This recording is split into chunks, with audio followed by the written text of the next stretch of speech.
दोस्तों, इंस्टीट्यूट का नया फरमान तो आ गया, आप सबको पता भी चल गया। इसके बारे में 2 मिनट बात करना चाहूँगा।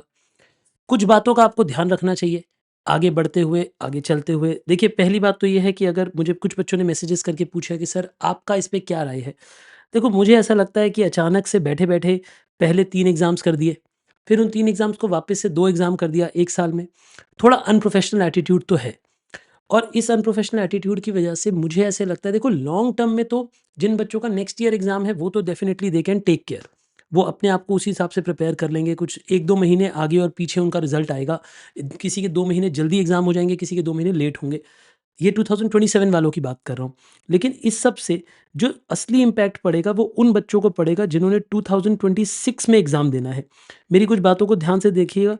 वो बच्चे जिन्होंने 2026 का सितंबर एग्ज़ाम या फिर 2027 का जनवरी अटेम्प्ट देना था, उनकी लाइफ़ पे कुछ इम्पोर्टेंट अपडेट्स हैं, कुछ इम्पोर्टेंट चेंजेज़ हैं और जितने लगते हैं उससे ज़्यादा है वो अपडेट। ध्यान से सुनिएगा क्यों?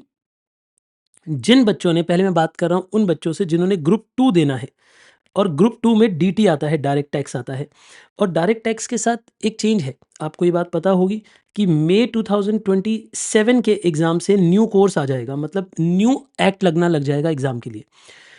तो उससे पहले अभी तक क्या था कि सितंबर का 26 अटेम्प्ट और जैन का 26 अटेम्प्ट, 2 अटेम्प्ट थे जिसमें कि जिन बच्चों ने ओल्ड वाला कोर्स पढ़ लिया है या पहले एग्ज़ाम दे चुके हैं, अब री एग्ज़ाम देने वाले हैं, उनके पास ये 2 रास्ते खुले हुए थे कि वो सितंबर 26 या जैन 26 में एग्ज़ाम देके अपना ओल्ड कोर्स के हिसाब से ही पढ़ के ही पेपर क्लियर करके आगे बढ़ सकते हैं और एक्ट बाद में अपना स्टडी कर लेंगे।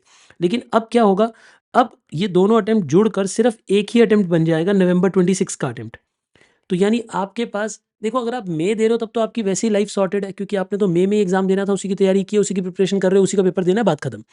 पर जिन बच्चों ने इन दोनों अटेम्प्ट्स में से कोई एक अटेम्प्ट देना था या फिर सितंबर अटेम्प्ट दे के, कभी-कभी ऐसा होता है कि बच्चे का क्लियर नहीं होता तो उसके पास फिर भी एक फॉल बैक ऑप्शन था कि चलो कोई बात नहीं, मुझे नया कोर्स नहीं पढ़ना पड़ेगा, नया कंटेंट एकदम से नहीं पढ़ना पड़ेगा, मैं जनवरी वाले में शिफ्ट होके जनवरी वाला पेपर दे दूँगा। पर अब ऐसा नहीं हो पाएगा, अब आपको नवंबर 26 को ही बहुत अच्छे से देना है।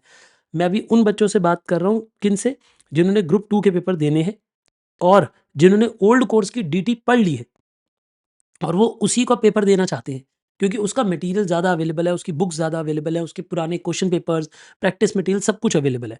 तो अगर आप उसी का, मैं देखो आपको ये नहीं कह रहा कि आप नया दो या ना दो, वो आपकी चॉइस है। बट अगर आप, मैं उन बच्चों से बात कर रहा हूँ जिन्होंने ग्रुप 2 के एग्ज़ाम देने हैं, ओल्ड कोर्स के हिसाब से तैयारी कर रखी है और उसी के हिसाब से अपना माइंडसेट बना रखा है पेपर देने का। तो आपके पास अब एक ही अटेम्प्ट बचा है, नवंबर 26।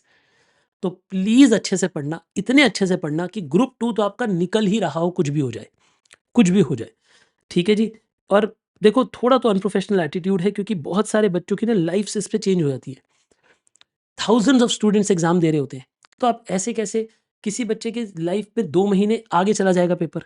क्योंकि देखो, पीछे पेपर खींच के लाना मुश्किल है। अगर आपने सोच रखा था, इमेजिन करो कि आप जनवरी में पेपर देने वाले हो, तो बहुत मुश्किल है कि आप नवंबर तक उस पेपर को अब लेकर आ पाओ, क्योंकि आपका टाइमलाइन शायद मैच ना कर पाए, आपकी रिवीज़न पूरी ना हो पाए। तो बहुत सारे बच्चों को, जनवरी वालों को मई 27 पे शिफ्ट होना पड़ेगा। कई बच्चों को, सितंबर वालों को चलो नवंबर में देना पड़ेगा, ये तो 2 महीने बाद पेपर देंगे, इनके पास फिर भी टाइम बचेगा। जैसे सोचो कि अगर आपने सितंबर 26 प्लान किया हुआ था, कोई बात नहीं, आप नवंबर 26 का अटेम्प्ट दे दोगे, ठीक है। आपके पास 2 महीने, 1 डेढ़ महीना एक्स्ट्रा आ गया पढ़ाई का, कोई बात नहीं। पर कुछ बच्चों के 4 महीने वेस्ट होंगे, जिन्होंने जनवरी सोचा हुआ था, अब उन्हें सीधा मई देना पड़ेगा एग्ज़ाम। तो इसीलिए आज से ही गियर अप कर लीजिए, अपने लिए एक टाइमलाइन बना लीजिए, सोच लीजिए आपने क्या करना है, कैसे करना है, क्योंकि अब ये मुझे नहीं लगता कि बहुत जल्दी रोल बैक होगा। मुझे ऐसा नहीं लगता, क्योंकि इंस्टीट्यूट एक बारी 2 एग्ज़ाम से 3 एग्ज़ाम पे गया, फिर 3 से वापस 2 पे आया। मुझे नहीं लगता कि प्रेशर पे या आपकी ईमेल से या आपके कहने से वो वापस 3 मोड पे जाएँगे, मुझे नहीं लगता। वैसे बेस्ट तरीका होना क्या चाहिए था मेरे हिसाब से, अगर आप इंस्टीट्यूट को ईमेल लिख भी रहे हो तो आप उसमें ये बात लिखें कि कम से कम 1 साल के लिए या 6-8 महीने के लिए अटेम्प्ट पैरेलली चलाते रहते। यानी सितंबर और जनवरी का अटेम्प्ट चला देते। नवंबर एग्ज़ाम की जगह अगले मई से लेकर आते। मतलब ऐसे डायरेक्टली एक ऑर्डर ना पास करें कि नहीं जी, अब सितंबर और जनवरी का एग्ज़ाम नहीं होगा, सीधा नवंबर होगा। मेरे हिसाब से सितंबर, जनवरी होने देना चाहिए था। मई 27 के एग्ज़ाम ऑनवर्ड्स लिख देते कि उसके बाद से ऐसा होगा। मई 26 की जगह मई 27 ऑनवर्ड्स अगर करते तो बच्चे ज़्यादा बेटर प्रिपेयर्ड होते। मुझे लगता है हार्डशिप्स कम होती। अभी भी मैं रिक्वेस्ट करूँगा इंस्टीट्यूट को कि इस कम से कम इस डिसीजन को कंसीडर करें कि इस साल के लिए, मतलब जो आगे ये वाले होने एग्जाम है, इन दोनों को कंडक्ट कर लिया जाए और मे 27 से आप 2 एग्जाम पे शिफ्ट होना चाहते हो तो आप हो जाओ। मुझे ऐसे लगता है this seems to be a better proposal, a better idea for the institute. बाकी rest is up to you. देखिए, हम जितना मर्जी दीवार पे सर मार लें, अभी होना तो कुछ है नहीं। हो भी सकता है बट कब बहुत कम चांसेस हैं।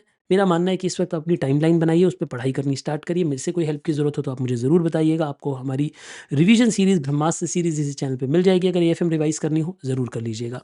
ऑल द बेस्ट, अच्छे से पढ़िए और इसको प्रिंट करके सामने लगा लीजिए ताकि आपको पता हो कि क्या आपकी ज़िंदगी में होने वाला है। Alright, all the best.